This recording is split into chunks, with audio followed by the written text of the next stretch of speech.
What's going on, guys? It's Jimmy here. And if you think our economy is bad and things are getting worse, well, you just might be right. And these strikes, there's more happening right now.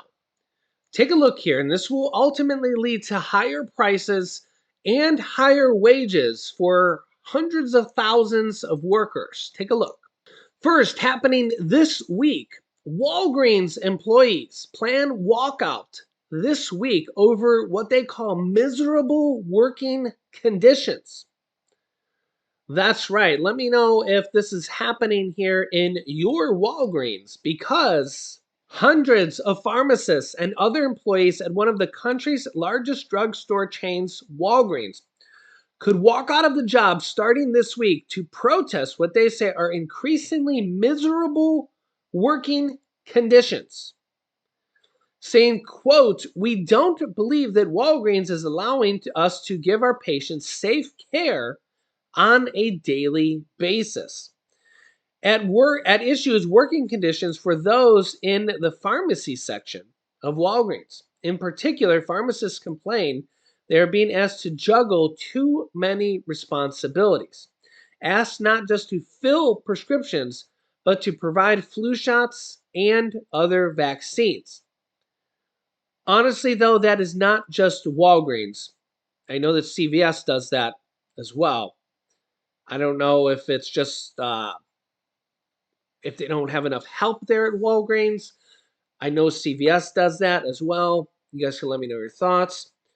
I spend almost all of my day in the shot room.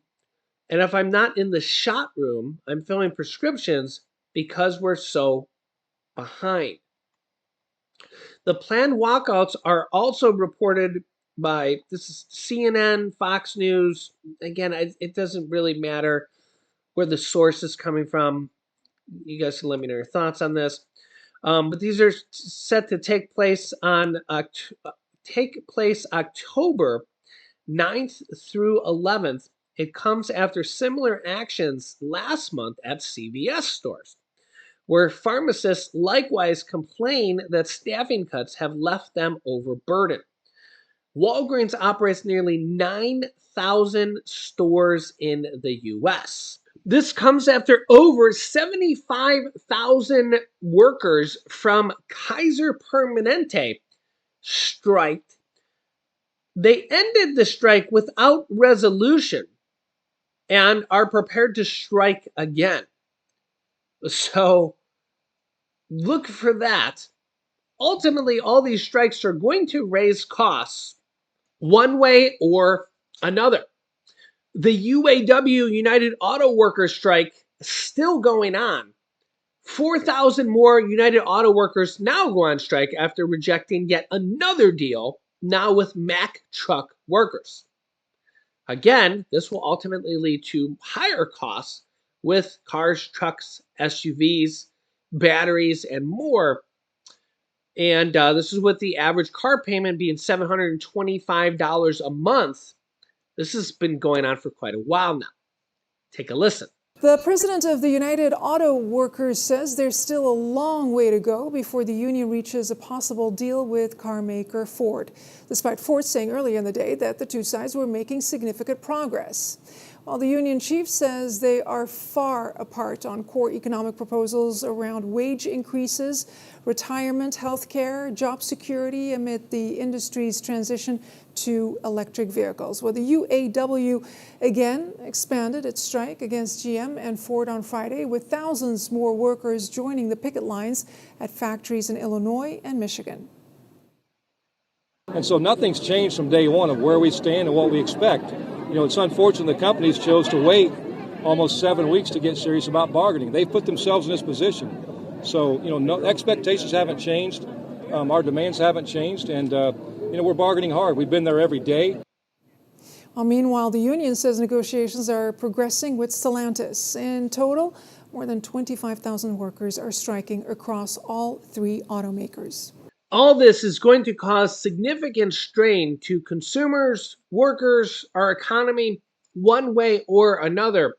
GM has already had to secure a new $6 billion credit line, as the UAW strike has already reached $200 million. Remember here that back in 2009, which doesn't seem that long ago in relative terms, GM had to declare bankruptcy, the biggest manufacturing collapse in U.S. history. It was the fourth largest bankruptcy ever, the largest bankruptcy ever in automotive history. They had almost $100 billion in negative debt. Not $100 million, $100 billion in negative debt, in negative assets. Okay, so just remember that this could really do some damage here. And remember that these workers are seeking a 46% raise. They want to go to a 32-hour work week in addition to a 46% raise. So they want to go down to a 4-day work week and get a 46% raise. And they want to go back to traditional pensions, which basically means the companies fund additional money to their pension, like 401k type of deal. So they want significant raises, which ultimately could lead to something like this happening yet again if these companies aren't careful. But on the other hand, you can't blame the workers for trying to get the best living wage as possible. You see stuff like this. Credit card losses are rising at the fastest pace since the great financial crisis. You also see stuff like this. Nearly 2/3 of Americans are living paycheck to paycheck, study finds. 2/3 of Americans.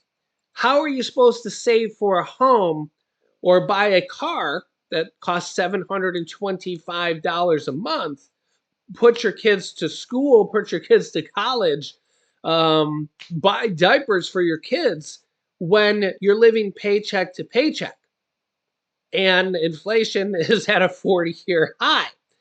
So I don't blame these workers for trying to get the best raise possible, because it's an absolute nightmare out there. If I was working for UAW, for the airlines, for whoever, I would also be trying to get the best wage for myself, my family, my wife, my child as possible. Who wouldn't? This is just reality, just being a realist. We all would be. This is just the tough cycle of what we're dealing with, right? And then you add on top of that, according to the US Census Bureau data, 50% of women and 47% of men between ages 55 and 66, people going into retirement, have no retirement savings. No retirement savings. So half of people that go into retirement have nothing but Social Security. Nothing but Social Security. And then it's if that was, remember, it was only a lifetime ago that Social Security was even invented, right after the Great Depression. Social Security was enacted on August 14th, 1935. So 90 years ago or so. So literally there's people still alive that were born when Social Security wasn't even around. Imagine what it was like then when Social Security didn't even exist. 50% of people didn't even have savings, and there was no Social Security. Okay. In fact, when Social Security was enacted, there were people saying that Social Security shouldn't be enacted because it was socialism. Okay, there was a bunch of people that were saying we should, the people that voted for it, and people were saying no, we shouldn't have it because it's socialism. Okay, there were people, lobbying to not have it because it was socialism. Okay, so keep that in mind, right? And this is the cycle that we're stuck in right now, and it's not going to be fixed tomorrow. There's not, like, even if I was president or whoever's president, whoever's elected into president, you're not just going to be able to jump in there and fix this, because workers want their raises. Okay.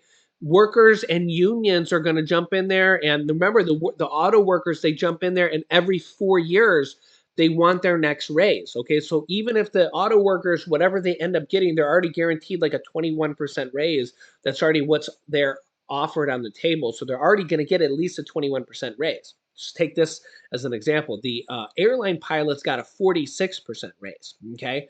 So, and there's multiple different industries all doing the same thing. So the airline pilots, the auto workers, the stewardess, the pharmacists, all sorts of industries are doing this, right? Okay. And they all these different unions go back and do this every 3 or 4 or 5 years, depending on which industry. And even the ones that aren't unionized are all kind of doing the same thing, okay? Because here's the thing. If you work for Amazon and you're making 15, 16, $20 an hour, and if another job's paying $25 an hour, just like Bank of America just said, we're going to pay $25 an hour, they're raising their wage on their own because other banks were paying more. It's a free market out there. Why would you work at one bank that's paying $20 an hour if the other bank's paying $22 an hour? It's a free market out there. Nobody's forcing you to work at one particular place. You can go work in another place. And if you have a degree, or if you specialize in one thing or the other, you can people switch jobs all the time. In fact, they say that, I don't know the exact saying, I don't have it in front of me, but the easiest way to get a raise is to switch jobs. Switch jobs. People do it all the time in the corporate world, because if the other place is paying you $10,000 a year more, which might be a 10% raise or whatever, right? Just switch jobs. Okay.